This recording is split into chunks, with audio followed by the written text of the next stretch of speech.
Friends, titbits of life में आप सभी का स्वागत है।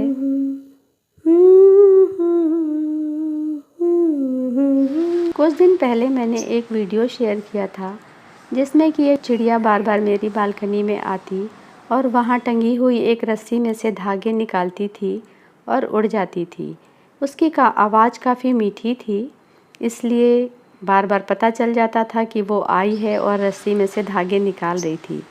इसलिए वीडियो काफ़ी आसानी से बन गया और मैंने बना के आप सभी के साथ शेयर किया। कुछ दिनों के बाद मैंने देखा कि वो उड़ के बार बार नीचे जाती थी। वहाँ पे मेरे घर के नीचे एक मधुकामनी का झाड़ी जैसा पेड़ है जिसमें काफ़ी सुंदर फूल हैं। ये चिड़िया काफ़ी छोटी होती है, इसलिए बहुत ऊंचे उड़ नहीं पाती। जो फीमेल है वो येलो और ब्राउन कलर की, पीली और भूरे रंग की, और जो मेल है वो बैगनी, नीली और बैगनी मिक्स रहता है उसका कलर, वैसी होती है।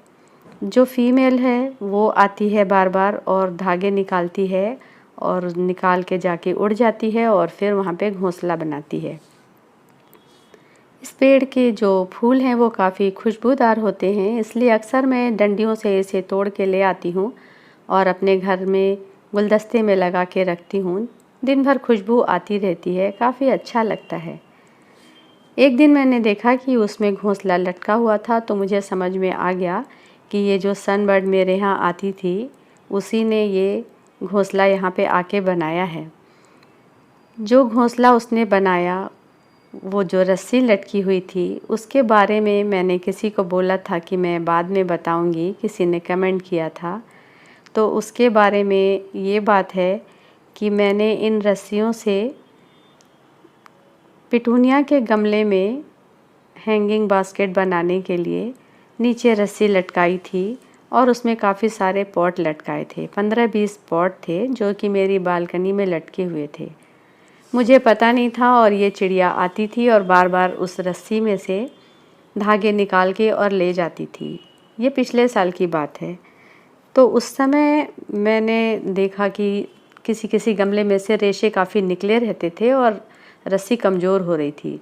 फिर इतना ज़्यादा हमने ध्यान नहीं दिया। एक दिन एक गमला वहाँ से गिरा, तो फिर मैंने देखा कि वो चिड़िया वहाँ आती और उड़ के जाती थी। तो मैंने सारे गमले उसमें से उतार दिए और सारी रस्सियों को भी हटा दिया।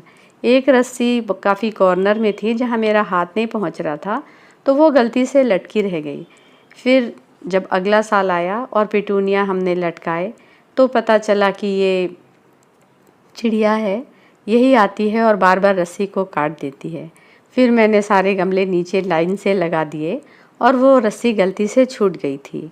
इस रस्सी के बारे में ही मुझे बताना था। काफ़ी सॉफ्ट और सफ़ेद रंग की रस्सी है, जैसा कि आप लोग देख रहे होंगे।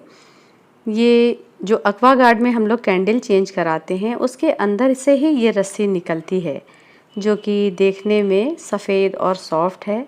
इसी से चिड़िया घोंसला बनाती है और अपने बच्चों के लिए उसको इतना पता है कि किस तरह से मुझे अपने बच्चों को केयर करनी है। इस सफ़ेद धागे को निकाल के वो नीचे ले जाती। आपको दिखाई दे रहा होगा सूखी हुई पत्तियाँ और सफ़ेद रंग का रेशा, जो कि पूरा घोंसला इतना सुंदर है। मैंने पास से उसकी फ़ोटो ली और आप सभी के साथ शेयर किया। मधुकामनी का पौधा भी काफ़ी सुंदर है और चिड़िया भी बहुत सुंदर है, और सबसे ज़्यादा उसकी आवाज़। कुछ रस्सियाँ मैं इस साल ऐसे ही लटका के छोड़ दूँगी। मार्च अप्रैल में ये आती हैं और घोंसला बनाती हैं और अंडे देती हैं और इनके बच्चे होते हैं। बाद में ये उड़ जाती हैं और घोंसला उसी तरह से लटका रह जाता है। कुछ बुलबुल भी आती है मेरे यहाँ, जो कि गमले में आपको बैठी हुई दिखाई दे रही होगी, और उसकी भी आवाज़ काफ़ी मीठी है। जो कपड़े टांगने का हमारे पास जो ऊपर हैंगर लटके रहते हैं, उस पे भी बैठती है और मीठी आवाज़ में गाना गाती रहती है। हम लोग सभी क्योंकि गार्डनिंग के शौकीन हैं, इसलिए मैंने ये वीडियो बनाया और आप सभी के साथ शेयर किया। गमले में आके ये बैठती हैं और सुंदर आवाज़ निकालती हैं। और हमारी छोटी सी जो चीज़ है, एक्वागार्ड के अंदर जो कैंडल होती है, उसमें कुछ कोयले जैसे रहते हैं। उनको जब आप हटाएंगे पेपर हटा के, तो उसके अंदर ये रस्सी निकलेगी। अभी आप लोग इस चिड़िया का काम देखिए और मुझे बताइएगा कि वीडियो कैसा लगा। Thank you friends.